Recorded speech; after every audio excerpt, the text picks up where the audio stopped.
Florence Kio, bonjour. Bonjour. Nous sommes dans ce beau pays d'Avignon avec un soleil magnifique, Tout à fait. un petit peu de Mistral. Heureusement, c'est bon pour la vigne, c'est bon pour tout, pour le moral, Ah pour oui, tout. il y a eu un hiver rigoureux cette année, vous avez eu beaucoup de neige. Très rigoureux, on a eu 3 épisodes neigeux, ce qui n'était pas arrivé depuis très longtemps, mais bon, c'est agréable quand même. 50 cm de neige à Châteauneuf. Voilà, 50 et 60 à Châteauneuf, la neige est restée un moment, et c'est vrai que c'est très rare, c'était pas arrivé depuis à peu près 30 ans, a On dit que priori. c'est bon pour la vigne. Bah, elle n'est pas là pour en parler, mais du moins c'est pas nocif, puisque bon, il y a des vignobles en Russie qui passent tout leur hiver sous la neige, donc c'est pas quelques semaines de neige qui va beaucoup effrayer le vignoble. Alors Domaine Kio, c'est pratiquement 110 hectares à Châteauneuf. Voilà, sur Châteauneuf, ouais. Un des plus gros domaines, voire le plus gros, Voilà. le plus grand domaine. Parlez-nous un petit peu de donc famille Kio, un petit peu. Alors famille Kio, c'est une famille de vignerons depuis 1748, Vous êtes là 13e génération. Donc je travaille avec mon frère, mon père et ma mère, donc tous les 4. Et on est vraiment situé sur tout ce qui est vallée du Rhône Sud et Provence, puisqu'on a 4 domaines. Donc c'est domaine du Vieux-Lazaret, domaine du Clos, domaine Houchard et château du Trignon. Et en plus, on a une petite partie de vins sélectionnés. Alors, les appellations? Alors les appellations, c'est assez large, puisque bon, en Côte de Provence, on fait Côte de Provence, rouge, rosé, blanc, Sainte-Victoire. Et ensuite, on a, pour la vallée du Rhône, on a Châteauneuf, Gigondas, Vaqueras, Rasteau, Sablé, Plan de Dieu, Côte du Rhône blanc et Muscat, Baume de Venise. Et Ventoux, bien sûr. Et Ventoux. Voilà. Et du vin de pays. Sur combien de kilomètres? Alors, le domaine de Gigondas est distant d'une trentaine de kilomètres de Châteauneuf. Et le domaine en Côte de Provence, c'est 110 kilomètres d'ici. Alors, quelle est la particularité, parce que dans les châteaux neufs, il y a beaucoup de typicité. Tout à fait. Quelle est la particularité de votre vinification, votre marque de fabrique, on va dire, j'aime pas le mot, mais votre patte un peu de famille Kio, c'est... Alors, on a 2 domaines, ce qui nous permet d'avoir vraiment 2 typicités différentes. Sur le domaine du Vieux-Lazaret, donc on va être surtout sur des vins type fruité, même s'il y a une structure châteaunevoise, on va surtout être vers le fruit. Tout ce qui est, on va dire, des arômes très agréables, très friands. Après, sur le domaine du Clos, ça va être complètement différent, puisque là, on va être plus sur des boisés, des empyromatiques, ce qui donne des vins plus structurés, plus corsés. Plus de garde. Plus de garde, oui. Donc, et il y a une volonté ou c'est le terroir? Alors, il y a un peu les deux. On va dire c'est un peu traditionnellement comme ça. Ensuite, il y a le terroir, puisque le domaine du Clos va être essentiellement sur des sables, et avec beaucoup de mourvèdre. C'est aussi l'encépagement, beaucoup de mourvèdre. Tandis que le Vieux-Lazaret, on va avoir, étant donné qu'il y a un peu plus de 100 hectares, c'est vrai qu'on va avoir les 3 terroirs présents, donc les galets roulés, les urgoniens, les terres et les sables, et les 13 cépages. Donc, Vous avez les 13 cépages? On a les 13 cépages présents. Alors même si certains sont plus développés que d'autres, bien sûr, mais on a vraiment les 13 cépages qui sont présents sur le domaine, notamment sur une parcelle qui s'appelle Collection, tout simplement parce que c'est la collection des 13 cépages. 13 cépages. Voilà. Je vous pose la colle, vous me les citez, les 13 cépages? Incapable. C'est bien.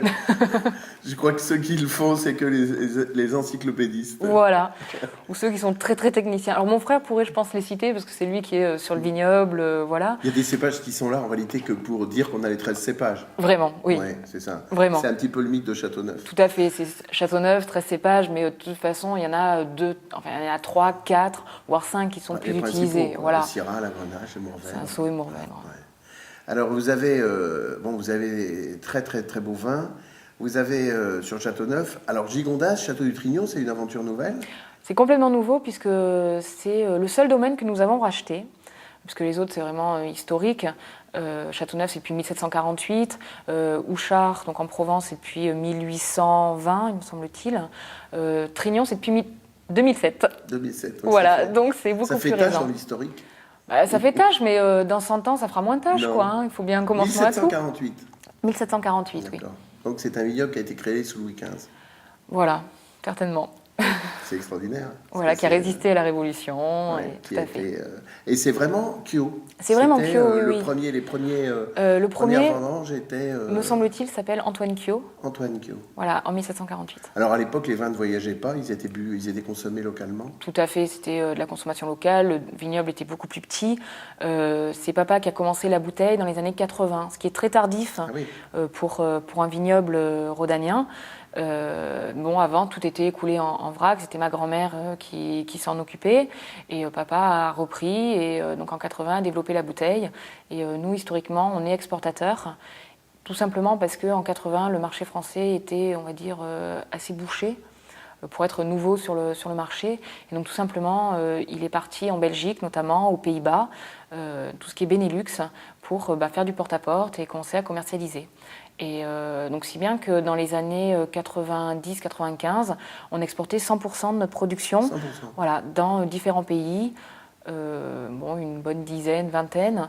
Et maintenant, on s'est recentré sur le marché français puisque nous ne faisons que 95% à l'export et dans une trentaine de pays. Voilà. Alors Florence, Châteauneuf-du-Pape, il y a du blanc aussi. Il y a du blanc. On en parle rarement. Ça représente combien de l'appellation? Alors, me semble-t-il que c'est 5% de l'appellation, donc c'est une niche. Chez nous, ça représente à peu près 15% de la production. Ce qu'il y a, c'est que le Châteauneuf blanc est assez méconnu, parce que tout le monde connaît Châteauneuf rouge, mais le Châteauneuf blanc, généralement, est très apprécié des amateurs de Châteauneuf, enfin, des amateurs de blanc. Tout simplement parce que c'est un produit qui est très typé, très terroir, qui est assez différent de ce qu'on peut voir. Donc, généralement, les amateurs l'apprécient beaucoup.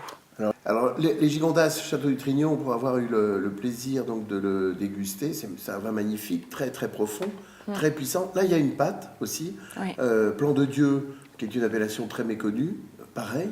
Oui. Et même votre Ventoux, on trouve la marque de la maison. Des vins avec beaucoup de présence. Tout à fait. Alors, ce qu'on essaie de faire, donc Gigondas et Château du Trignon, Ventoux et Domaine du Vieux-Lazaret, on essaie de garder une identité à chacun de nos domaines. Oui, c'est ce que j'ai dit. Voilà, il y a vraiment une philosophie. Mais après, effectivement, toutes les vinifications, c'est Famille Kyo, c'est Jean-Baptiste qui s'en occupe. Donc, à partir de ce moment-là, on a une patte commune. Et c'est vrai que les clients qui étaient à Château du Trignon avant que nous reprenions, ils ont vu une modification, tout en gardant une tradition Château du Trignon qui a quand même des terroirs très structurés, des vins très profonds. On a conservé cela tout en mettant un peu notre patte, qui est, on va dire, une patte peut-être... nous, on veut faire des vins fins et élégants. On ne veut pas forcément faire des vins très structurés, très complexes. Enfin, si, complexes, mais dans l'élégance, pas complexes dans le...